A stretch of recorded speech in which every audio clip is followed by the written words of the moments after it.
Функция VPR помогает нам найти данные внутри таблицы, но иногда таблицы выглядят непривычным образом, например, вот так, как эта горизонтальная таблица. В ней мы видим список клиентов и сотрудников, которые отвечают за работу с тем или иным клиентом. У нас есть выпадающий список, в котором мы увидим всех наших клиентов. Задача заключается в том, чтобы в зависимости от того, какого клиента мы выберем, выводить ответственного за работу с ним сотрудника. В вертикальных таблицах данная задача решается с помощью функции VPR. В данном же случае мы воспользуемся ее аналогом функции GPR. Синтаксис функции GPR абсолютно аналогичен функции VPR. Давайте его напишем. Первый аргумент функции – искомое значение. Его мы будем подставлять из ячейки B3.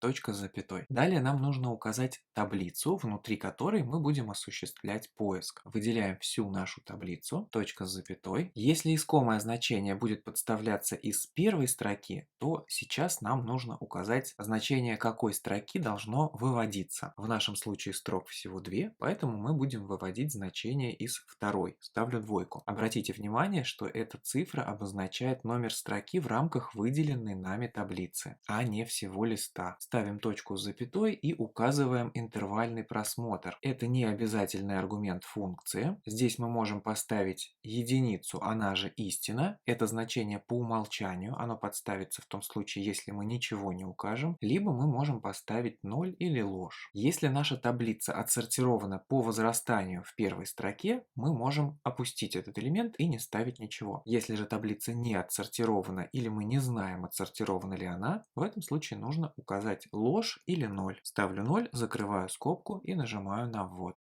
Мы получаем результат. За работу с компанией ООО «Василек» отвечает сотрудник Высоцкий. Если мы поменяем компанию на другую, то увидим ответственного за работу с ней.